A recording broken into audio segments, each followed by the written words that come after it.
Ukraine पर ये हमले देखकर डोनाल्ड ट्रंप की नींद उड़ गई है। कीव, खार्किव, सुमई और ओडेसा के बाद जैपोरिजिया में हुए हमलों ने अमेरिका का नाटो वाला जमीर जगा दिया है। इसलिए डोनाल्ड ट्रंप ने सीज फायर और युद्ध वाले विकल्प चक्र को बार बार घुमाया और इसका फैसला आया कि अब युद्ध होगा।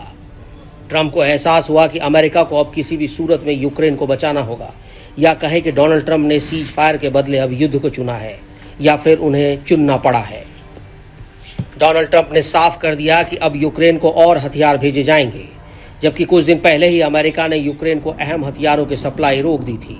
लेकिन जून के बाद जुलाई में रूस के ताबड़तोड़ हमलों ने बता दिया कि पुतिन न ट्रंप की सुनेंगे, न जेलेंस्की पर रहम करेंगे। इसलिए यूक्रेन अब रोजाना ड्रोन और मिसाइल के हमलों से दहल रहा है। पुतिन के हमले और तेज हो चुके हैं, लिहाजा ट्रंप को एक फाइनल कॉल लेनी पड़ गई।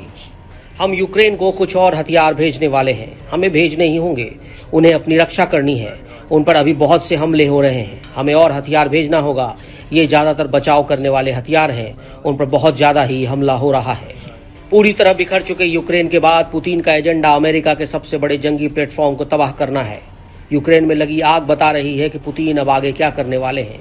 ओडेसा से लेकर खार्किव और सुमी से लेकर कैपिटल कीव, हर शहर को जलाकर रूस ने अपना टारगेट सेट कर लिया है। वहीं यूक्रेन की तबाही को देखकर नेटो भी तेजी से जेलेंस्की के पीछे लामबंद होने लगा है।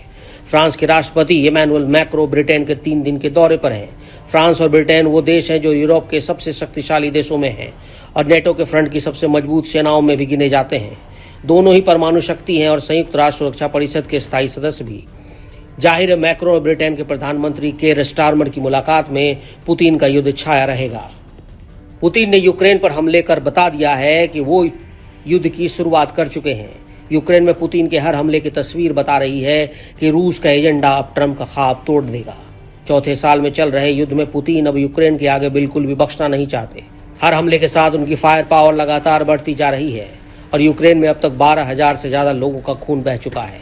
यूक्रेन के हर बड़े शहर को पुतिन की मिसाइल और कामिकाजी ड्रोन दहला रहे हैं और इन्हें रोकना अब जेलेंस्की के बस की बात नहीं।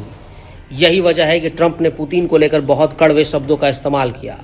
ट्रंप ने कहा कि उनके मायने साफ हैं कि पुतिन के सिर पर खून सवार हो चुका है। ट्रंप बता रहे हैं कि पुतिन अब न रुकेंगे न माफ करेंगे। ट्रंप का दावा है कि पुतिन अब बहुत ही सख्ती से यूक्रेन को कुचल डालेंगे। रूस न सिर्फ यूक्रेन के बड़े सैन्य ठिकानों पर हमले कर रहा है, बल्कि उन सेंटर्स को भी टारगेट कर रहा है जहां यूक्रेन की सेना नए सैनिकों की भर्ती कर रही है। हालांकि इसके जवाब में यूक्रेन ने भी कई हमले किए हैं और रूस का दावा है कि जेलेंस्की की फौज ने 5 दिनों के अंदर 13 रूसी इलाकों पर 91 ड्रोन से हमले किए हैं। इससे पहले भी यूक्रेन ने रूस के सैन्य ठिकानों, तेल रिफाइनरी और हवाई अड्डों को ड्रोन से टारगेट किया। सबसे खतरनाक तो जेलेंस्की का ऑपरेशन स्पाइडर वेब था, जिसमें यूक्रेन ने रूस के 4 एयरबेस पर 117 ड्रोन से हमला कर दिया और पुतिन के कई परमाणु बम वर्षक और फाइटर जेट तबाह कर दिए। जेलेंस्की की शिकायत है कि पुतिन अब कई देशों के साथ मिलकर यूक्रेन को तबाह कर रहे हैं। आज रूस का कोई भी बड़ा हथियार ऐसा नहीं है जो पूरी तरह अपने रूस में बना हो।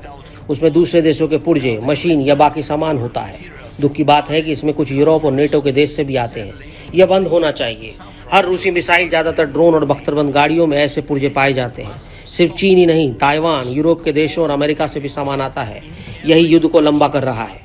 पुतिन के इरादों को टक्कर देने के लिए यूरोप में नई कोशिशें शुरू हो चुकी हैं। जेलेंस्की हर उस शख्स तक पहुंच रहे हैं जो यूक्रेन को हथियार दे रहा है या फिर आगे दे सकता है। यानी जेलेंस्की लगातार सप्लाई रूट बरकरार रखने के लिए फील्डिंग कर रहे हैं, क्योंकि अगर यूक्रेन को हथियार मिलने बंद हुए तो समझ लीजिए कि जेलेंस्की की सेना 24 घंटे भी पुतिन के आगे नहीं टिक पाएगी।